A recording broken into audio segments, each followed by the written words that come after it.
ಇಂಥದ್ದು ಒಂದು ಕಾರ್ಯಕ್ರಮ ನಾನು ಬಿಜೆಪಿಯವರಿಗೆ ಜನತಾದಳಕ್ಕೆ ಸವಾಲಾಗ್ತಾ ಇದ್ದೀನಿ. ಯಾವುದಾದ್ರು ಒಂದು ಅಭಿವೃದ್ಧಿ ಕಾರ್ಯಕ್ರಮ ನಿಮ್ಮ ಹೆಸರು ಶಾಶ್ವತವಾಗಿ ಉಳಿಲಿಕ್ಕೆ ಜನತಾದಳ ಆಗಲಿ ಬಿಜೆಪಿಯವರ ಅಧಿಕಾರ ಇದ್ದಂತ ಸಂದರ್ಭದಲ್ಲಿ ಈ ಬಡವರ ಹೊಟ್ಟೆ ತುಂಬಲಿಕ್ಕೆ ಬಡವರ ಬದುಕಿಗೆ ಏನಾದ್ರು ಒಂದು ಕಾರ್ಯಕ್ರಮವನ್ನು ಕೊಟ್ಟು ಸಮಾವೇಶಗಳು ನಿಮ್ಮ ಕೈಲಿ ಮಾಡಲಿಕ್ಕೆ ಸಾಧ್ಯ ಆಗ್ತಿರ್ಲಿಲ್ಲ. ನಾವು ಚುನಾವಣೆ ಓಟ್ಗಲ್ಲ ನಾವು ಈ ಸಮಾವೇಶ ಮಾಡ್ತಾ ಇರೋದು. ನಿಮ್ಮ ಋಣವನ್ನ ತೀರಿಸಿದ್ದೀವಿ. ನೀವು ಕೊಟ್ಟಂತ ಶಕ್ತಿಯಿಂದ ವಾಪಸ್ಸು ಸಾಮಾಜಿಕವಾಗಿ, ಆರ್ಥಿಕವಾಗಿ, ಶೈಕ್ಷಣಿಕವಾಗಿ ನಿಮ್ಗೆ ನ್ಯಾಯವನ್ನು ಒಂದು ಶಾಸಕ ಮಿತ್ರ ಅಂತ ನಜೀರ್ ಅಹಮದ್ ರವರು, ತನ್ವೀರ್ ಸೇಠ್ ರವರು, ಹರೀಶ್ ಗೌಡ್ರು, ಚಿಕ್ಕಮಾದೇಗೌಡರು, ರವಿಶಂಕರ್, ತಿಮ್ಮಯ್ಯನವರು, ದರ್ಶನ್ ಧ್ರುವ ಅವರು, ಕೃಷ್ಣಮೂರ್ತಿಯವರು, ರಘುಮೂರ್ತಿಯವರು ಮತ್ತು ನಮ್ಮ ಸುನೀಲ್ ಬೋಸ್ ಅವರೇ, ಪುಟ್ಟಣ್ ಶೆಟ್ರೆ, ಬಸಪ್ಪದವರೇ, ಪುಟ್ಟಣ್ಣವರೇ, ರೇವಣ್ಣವರೇ, ಸಾಧು ಕೋಕಿಲಾರವರೇ, ಮುಖ್ಯವಾಗಿ ನನ್ನ ಜಿಲ್ಲಾ ಕಾಂಗ್ರೆಸ್ನ ಅಧ್ಯಕ್ಷಗಳಂತ ವಿಜಯ್ ಕುಮಾರ್ ಅವರೇ, ಮೂರ್ತಿಯರವರೇ, ಮರಿಸ್ವಾಮಿ ಅವರೇ, ಎಲ್ಲ ಹಿರಿಯ ನಾಯಕರುಗಳೇ, ವಿಶೇಷವಾಗಿ ಇಷ್ಟು ದೊಡ್ಡ ಸಂಖ್ಯೆಯಲ್ಲಿ ಬಂದು ಈ ಸಾಧನೆಯ ಸಮಾವೇಶದಲ್ಲಿ ಪಾಲ್ಗೊಂಡು ನಮಗೆ ಶಕ್ತಿಯನ್ನು ತುಂಬುತ್ತಾ ಇರೋಂಥ ಎಲ್ಲ ನನ್ನ ಕಾರ್ಯಕರ್ತರೇ, ಮತಬಾಂಧವರೇ, ಸ್ನೇಹಿತರೆ, ಚುನಾವಣೆಗೆ ಬಂದಾಗ ಒಂದು ಮಾತು ಹೇಳಿದ್ದೆ,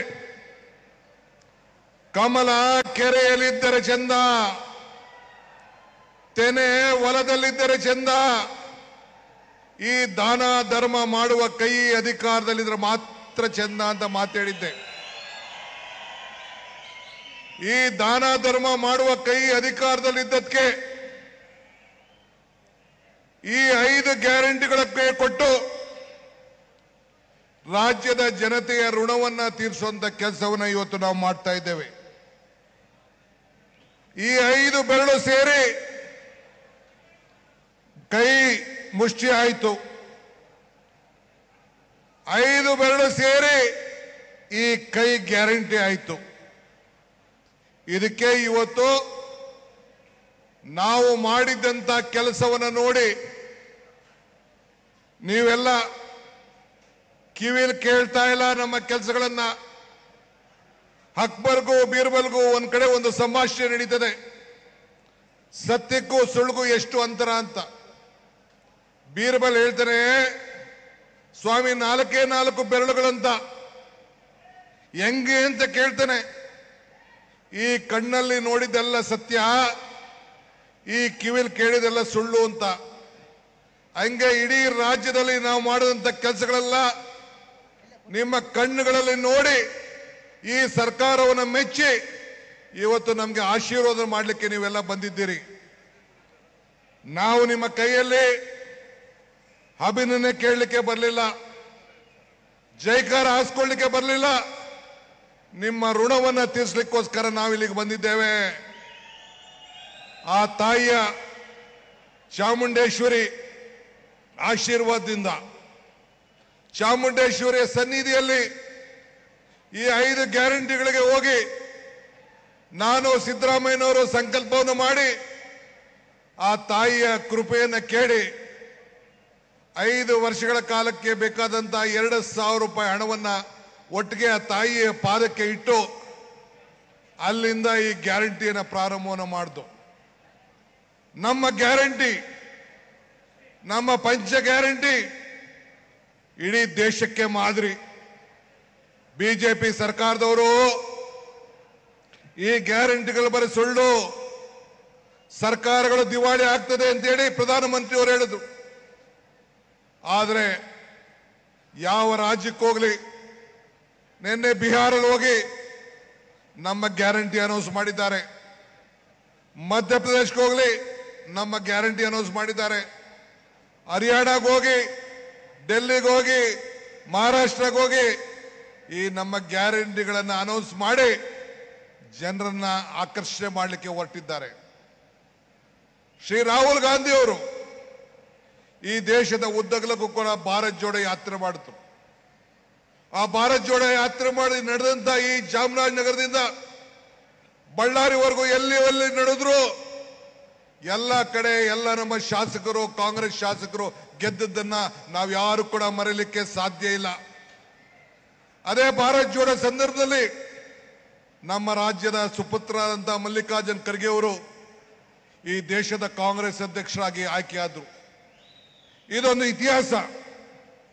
ಈ ಹಸ್ತ, ನಿಮ್ಮ ಹಸ್ತ ವಿರೋಧಿಗಳ ಟೀಕೆಗೆ ಬಾಯಿ ಮುಚ್ಚಿದೆ. ನಾನು ಆಗಾಗ ಒಂದು ಮಾತು ಹೇಳಿದ್ದೇನೆ, ಟೀಕೆಗಳು ಸಾಯ್ತವೆ, ಕೆಲಸಗಳು ಉಳಿತವೆ ಅಂತೇಳಿ. ಹಂಗೆ ವಿರೋಧ ಪಾರ್ಟಿಯವರು ಏನು ಕೆಲಸ ಮಾಡಿದ್ದಾರೆ, ಹಣ ಇಲ್ಲ ಅಂತ ಹೇಳ್ತಾ ಇದ್ದಾರೆ.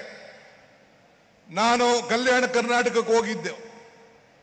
5,000 ಕೋಟಿ ರೂಪಾಯಿ ಪ್ರತ್ಯೇಕವಾಗಿ ಕಲ್ಯಾಣ ಕೂಟಕ್ಕೆ, ರಸ್ತೆಗಳ ಅಭಿವೃದ್ಧಿಗೆ 1,000 ಕೋಟಿ ರೂಪಾಯಿ, ಶಾಲೆಗಳಿಗೆ 2,000 ಕೋಟಿ ರೂಪಾಯಿ.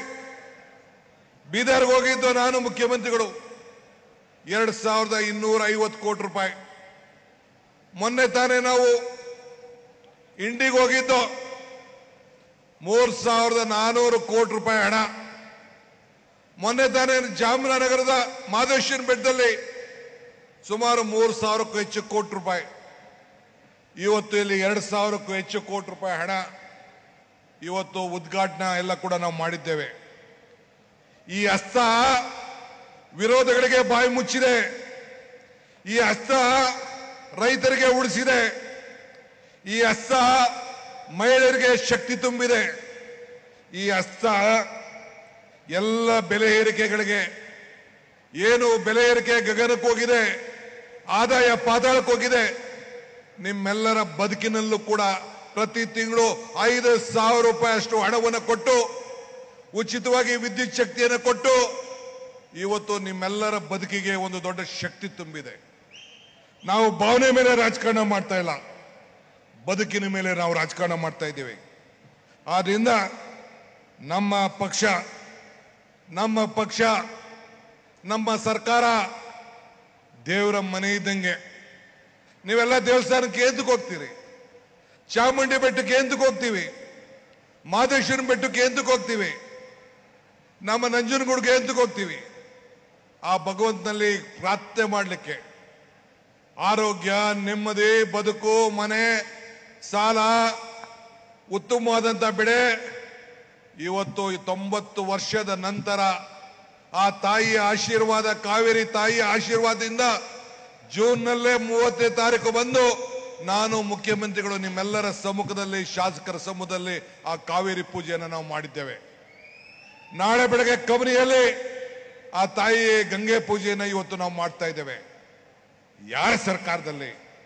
ಕಾಂಗ್ರೆಸ್ ಸರ್ಕಾರ ಬಂದ್ರೆ ಬರಗಾಲ, ಹಣ ಇಲ್ಲ, ಆರ್ಥಿಕವಾದಂಥ ಶಕ್ತಿ ಇಲ್ಲ, ಇವೆಲ್ಲ ಕೂಡ ಇವತ್ತು ಮಾಡ್ಕೊಂಡು ನಾವು ಬರ್ತಾ ಇದ್ದಾರೆ. ಹಿಂದೆ ಕಾಂಗ್ರೆಸ್ ಯಾವಾಗ ಈ ದೇಶದಲ್ಲಿ ಅಧಿಕಾರಕ್ಕೆ ಬಂದಿದೆ, ಬಡವರಿಗೆ ಭೂಮಿ ಇರ್ಬೋದು, ಸೈಟ್ ಇರ್ಬೋದು, ಪೆನ್ಷನ್ ಇರ್ಬೋದು, ಅಂಗನವಾಡಿ ಕಾರ್ಯಕ್ರಮ ಇರ್ಬೋದು, ಯಾವುದೇ ಕಾರ್ಯಕ್ರಮ ನೀವು ತೆಗೆದುಕೊಳ್ಳಿ. ಇವತ್ತು ಅರಣ್ಯ ಇಲಾಖೆಯಲ್ಲಿ ಎಲ್ಲ ಟ್ರೈಬಲ್ಗೆ ಇವತ್ತು ಭೂಮಿಯನ್ನು ಕೊಡುವಂಥದ್ದು ಇರ್ಬೋದು. ಇವೆಲ್ಲ ಕೂಡ ಕಾಂಗ್ರೆಸ್ಸು ಉಚಿತವಾಗಿ ವಿದ್ಯಾಭ್ಯಾಸದಿಂದ ಇಡ್ಬೋದು, RTI ಎಜುಕೇಶನ್, ಆರೋಗ್ಯ, ಉದ್ಯೋಗ, ಆಹಾರ ಭದ್ರತೆ ಕಾಯ್ದೆ, ಇವೆಲ್ಲ ಕೂಡ ಕಾಂಗ್ರೆಸ್ ಸರ್ಕಾರ ಬಂದಾಗೆ ಮಾಡ್ಕೊಂಡು ಬಂದಿದ್ದೇವೆ. ಮೊನ್ನೆ ರಾಹುಲ್ ಗಾಂಧಿ ಅವರು ನಾವು ಪಾದಯಾತ್ರೆಗೆ ಹೋಗ್ತಾ ಇದ್ದೋ, ಮಲ್ಲಿಕಾರ್ಜುನ್ ಖರ್ಗೆ ಅವರು, ನಾವು, ರಾಹುಲ್ ಗಾಂಧಿ ಅವರು, ನಮ್ಮ ಪರಮೇಶ್ವರ್ ಅವರು, ನಮ್ಮ ನಾಯಕರುಗಳೆಲ್ಲ ಒಂದು ಅಲ್ಲಿ ಇರಕ್ಕೋ ಇಲ್ಲಿ ಬಳ್ಳಾರಿ ಕೆರೆ ಮುಂಚಿತವಾಗಿ ಟೀಗೆ ನಿಂತಿದ್ದು. ಒಂದು ತಾಯಿ ಹೆಣ್ಣುಮಗಳು ಬಂದ್ಲು, 2 ಸೌತೆಕಾಯಿ ಹಿಡ್ಕೊಂಡು ಬಂದು, 2 ಸೌತೆಕಾಯಿ ಬಂದು ರಾಹುಲ್ ಗಾಂಧಿ ಕೊಡಕ್ ಬಂದ್ರು. ರಾಹುಲ್ ಗಾಂಧಿ ಅವ್ರು ಕೇಳಿದ್ರು ಏನಿದು ಅಂತ. ಆಕೆ ತಾಯಿ ಹೆಣ್ಮಗಳು ಹೇಳಿದು, ಅಪ್ಪ ಈ ಸೌತೆಕಾಯಿ ನಿಮ್ಮ ಅಜ್ಜಿ ಕೊಟ್ಟಂತ ಭೂಮಿಲಿ ಬೆಳೆದಂತ ಸೌತೆಕಾಯಿ ಅಂತೇಳಿ ರಾಹುಲ್ ಗಾಂಧಿ ಅವ್ರಿಗೆ ಕೊಟ್ಟಂತ ಘಟನೆ ಈ ಕಣ್ಣಲ್ಲಿ ನೋಡಿ ದಿಗ್ಭ್ರಮೆ ಆದವು. ಹಂಗೆ ಉಳುವನ್ಗೆ ಭೂಮಿಯನ್ನು ಕೊಟ್ಟಂತ ಈ ದೇಶ. ಇಂಥದ್ದು ಒಂದು ಕಾರ್ಯಕ್ರಮ ನಾನು ಬಿಜೆಪಿಯವರಿಗೆ, ಜನತಾದಳಕ್ಕೆ ಸವಾಲಾಗ್ತಾ ಇದ್ದೀನಿ. ಯಾವುದಾದ್ರು ಒಂದು ಅಭಿವೃದ್ಧಿ ಕಾರ್ಯಕ್ರಮ ನಿಮ್ಮ ಹೆಸರು ಶಾಶ್ವತವಾಗಿ ಉಳಿಲಿಕ್ಕೆ ಜನತಾದಳ ಆಗಲಿ ಬಿಜೆಪಿಯವರ ಅಧಿಕಾರ ಇದ್ದಂತ ಸಂದರ್ಭದಲ್ಲಿ ಈ ಬಡವರ ಹೊಟ್ಟೆ ತುಂಬಲಿಕ್ಕೆ ಬಡವರ ಬದುಕಿಗೆ ಏನಾದ್ರು ಒಂದು ಕಾರ್ಯಕ್ರಮವನ್ನು ಕೊಟ್ಟಿದ್ರೆ ಇಂಥ ಸಮಾವೇಶಗಳು ನಿಮ್ಮ ಕೈಲಿ ಮಾಡಲಿಕ್ಕೆ ಸಾಧ್ಯ ಆಗ್ತಿರ್ಲಿಲ್ಲ. ನಾವು ಚುನಾವಣೆ ಓಟ್ಗಲ್ಲ ನಾವು ಈ ಸಮಾವೇಶ ಮಾಡ್ತಾ ಇರೋದು. ನಿಮ್ಮ ಋಣವನ್ನ ತೀರಿಸಿದ್ದೀವಿ. ನೀವು ಕೊಟ್ಟಂತ ಶಕ್ತಿಯಿಂದ ವಾಪಸ್ಸು ಸಾಮಾಜಿಕವಾಗಿ, ಆರ್ಥಿಕವಾಗಿ, ಶೈಕ್ಷಣಿಕವಾಗಿ ನಿಮಗೆ ನ್ಯಾಯವನ್ನು ಒದಗಿಸ್ಕೊಟ್ಟಿದ್ದೀವಿ ಅಂತ ಹೇಳಲಿಕ್ಕೆ ಇಂಥ ಕಾರ್ಯಕ್ರಮಗಳನ್ನು ನಾವು ಮಾಡ್ಕೊಂಡು ನಾವು ಬರ್ತಾ ಇದ್ದೀವಿ. ಆದ್ರಿಂದ ನಮಗೆ ನೀವು ಟೀಕೆ ಮಾಡ್ತೀರಿ ಅಂತ ನಮಗೆ ಬೇಜಾರಿಲ್ಲ. ಟೀಕೆಗಳು ಇರಬೇಕು, ನಿಂದಕರು ಇರಬೇಕು. ನಿಂದಕರು ಇದ್ರೆ ಮಾತ್ರ ನಾವು ಕೂಡ ಬಹಳ ಎಚ್ಚರಿಕೆಯಿಂದ ನಡೀಲಿಕ್ಕೆ ಅವಕಾಶ ಆಗ್ತದೆ. ಆದ್ರಿಂದ ನೀವು ಎಷ್ಟೇ ಟೀಕೆ ಮಾಡಲಿ, ನಿಂದನೆ ಮಾಡಲಿ, ನಡೆ ಮುಂದೆ ಹಿಗ್ಗಿ ನಡೆ ಮುಂದೆ ಅಂತೇಳಿ ನಾವೆಲ್ಲ ಮುಂದಕ್ಕೆ ಹೋಗುವಂತ ಕೆಲಸವನ್ನ ಈ ಸಂದರ್ಭದಲ್ಲಿ ನಾವು ಮಾಡ್ಕೊಂಡು ನಾವು ಬರ್ತಾ ಇದ್ದೇವೆ. ಆದ್ರಿಂದ ಈ ಮೈಸೂರಿನಲ್ಲಿ ಇವತ್ತು ನಮ್ಮ ಮಹದೇವಪ್ಪನವರು ಮತ್ತು ವೆಂಕಟೇಶ್ ಅವರ ಮುಖಂಡತ್ವದಲ್ಲಿ, ಸಿದ್ದರಾಮಯ್ಯನವರ ನಾಯಕತ್ವದಲ್ಲಿ, ಎಲ್ಲ ಶಾಸಕರ ಸಹಕಾರದಿಂದ ಇವತ್ತು 2578 ಕೋಟಿ ರೂಪಾಯಿ ಕಾರ್ಯಕ್ರಮಕ್ಕೆ ಈಗಾಗಲೇ ಶಂಕುಸ್ಥಾಪನೆ, ಭೂಮಿ ಪೂಜೆಯನ್ನು ಇವತ್ತು ನಾವು ಮಾಡಿದ್ದೇವೆ. ನೀರಾವರಿ ಇಲಾಖೆಗೆ, ಇಡೀ ನಿಮ್ಮ ಕಾವೇರಿ ಜಲಾನಯ ಯೋಜನೆಗೆ 3,000 ಕೋಟಿ ರೂಪಾಯಿ ಹಣವನ್ನು ಕೊಟ್ಟು ಪ್ರತ್ಯೇಕವಾದಂತಹ ಕಾರ್ಯಕ್ರಮವನ್ನು ಇವತ್ತು ನಾವೀಗ ತೆಗೆದುಕೊಂಡಿದ್ದೇವೆ. ಮೊನ್ನೆ ತಾನೇ ಮಲೆ ಮಹದೇಶ್ವರ ಬೆಟ್ಟದಲ್ಲಿ 3,647 ಕೋಟಿ ರೂಪಾಯಿಯನ್ನು ನೀಡಿದ್ದೇವೆ.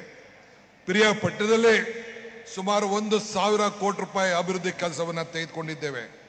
ಹೀಗೆ ಹಿಂದೆ ಮಾಡಿದಂಥ ಅನೇಕ ಕಾರ್ಯಕ್ರಮಗಳ ಪಟ್ಟಿ ನಾನು ಹೇಳ್ಕೊಂಡು ಕೂತ್ಕೊಂಡ್ರೆ ದೊಡ್ಡ ಇದಾಗ್ತದೆ. ವಿದ್ಯಾ ಕ್ಷೇತ್ರದಲ್ಲಿ ಕ್ರಾಂತಿಯನ್ನು ತರಬೇಕು ಅಂತೇಳಿ KPS ಇಂದ 2,000 ಕೋಟಿ ರೂಪಾಯಿ ಹಣವನ್ನ, ವರ್ಲ್ಡ್ ಬ್ಯಾಂಕ್ ಇಂದ ಹಣವನ್ನು ತಂದು ನಮ್ಮೆಲ್ಲರ ಮಕ್ಕಳಿಗೆ ಭವಿಷ್ಯವನ್ನ ತೀರ್ಮಾನ ಮಾಡ್ತಾ ಇದ್ದೇವೆ. ಇದಲ್ಲದೆ CSR ವತಿಯಿಂದ 2,000 ಶಾಲೆಗಳನ್ನ ನಿಮ್ಮ ಊರಲ್ಲಿ ಪಂಚಾಯತಿ ಮಟ್ಟದಲ್ಲಿ ಮಾಡಬೇಕು ಅಂತೇಳಿ ಈಗಾಗಲೇ ಒಂದು ಹೊಸ ಕಾರ್ಯಕ್ರಮವನ್ನು ಈಗ ನಾವು ರೂಪಿಸಿದ್ದೇವೆ. ಹಂಗೆ ಇವತ್ತು ತಾವೆಲ್ಲರೂ ಕೂಡ ಇಷ್ಟು ದೊಡ್ಡ ಮಟ್ಟದಲ್ಲಿ ಸೇರಿದ್ದೀರಿ. ನನಗೂ ಇನ್ನು ಅನೇಕ ವಿಚಾರಗಳನ್ನು ಹಂಚಿಕೊಳ್ಳಿಕ್ಕೆ ಆಸೆ. ಆದರೆ ನಮ್ಮ ರಾಷ್ಟ್ರೀಯ ಅಧ್ಯಕ್ಷರು ಬಂದಿದ್ದಾರೆ, ಮುಖ್ಯಮಂತ್ರಿಗಳು ಮಾತಾಡೋರಿದ್ದಾರೆ. ಆದ್ರಿಂದ ಜಾಸ್ತಿ ನಾನು ಮಾತಾಡಿದೆ. ಎಲ್ಲ ಶಾಸಕರು ಕೂಡ ಇವತ್ತು ಮಂಡ್ಯ, ಮೈಸೂರು, ಚಾಮರಾಜನಗರ, ಕೊಡಗು, ರಾಮನಗರ ಇವತ್ತು ಎಲ್ಲ ಕಡೆ ಈ ಭಾಗದಲ್ಲಿ ಎಷ್ಟು ಶಾಸಕರಿದ್ದಾರೆ ಅಷ್ಟು ಶಾಸಕರು ಕೊಟ್ಟು, ಮೊನ್ನೆ ತಾನೇ 3 ಬೈ ಎಲೆಕ್ಷನ್ ನಡೀತು. ಚನ್ನಪಟ್ಟಣ ಬೈ ಎಲೆಕ್ಷನ್ ನಡೀತು, ಶಿಗ್ಗಾಂವ್ ಬೈ ಎಲೆಕ್ಷನ್ ನಡೀತು. ಎಲ್ಲ 2 ಮುಖ್ಯಮಂತ್ರಿಗಳ ಮಕ್ಕಳು ಮತ್ತು ಮತ್ತೆ ನಮ್ಮ ತುಕಾರಾಮ್ ಕ್ಷೇತ್ರದಲ್ಲಿ ನಡೀತು. ಈ 3 ಕ್ಷೇತ್ರದಲ್ಲಿ ಕೂಡ ಹೊಸ ಸಂದೇಶವನ್ನು ಕೊಟ್ಟು ಆತ್ಮಬಲವನ್ನ ಮತದಾರರ ತುಂಬಿ ಈ ಕೈಗೆ ಶಕ್ತಿಯನ್ನು ಕೊಟ್ಟಿದ್ದಾರೆ. ಆದ್ರಿಂದ ಈ ಸಂದರ್ಭದಲ್ಲಿ ತಮ್ಗೆ ಹೇಳೋದು ಇಷ್ಟೇ, 2028ಕ್ಕೆ ಇದಕ್ಕಿಂತ ಹೆಚ್ಚು ಸಂಖ್ಯೆಯಲ್ಲಿ ತಾವು ಆಶೀರ್ವಾದನ ಮಾಡಬೇಕು, ಮತ್ತೆ ಈ ರಾಜ್ಯದಲ್ಲಿ ಅಧಿಕಾರಕ್ಕೆ ತರಬೇಕು. ನಿಮ್ಮ ಸೇವೆಯನ್ನ ಮಾಡಲಿಕ್ಕೆ ತಾವು ಅವಕಾಶವನ್ನು ಮಾಡಿಕೊಡ್ಬೇಕು.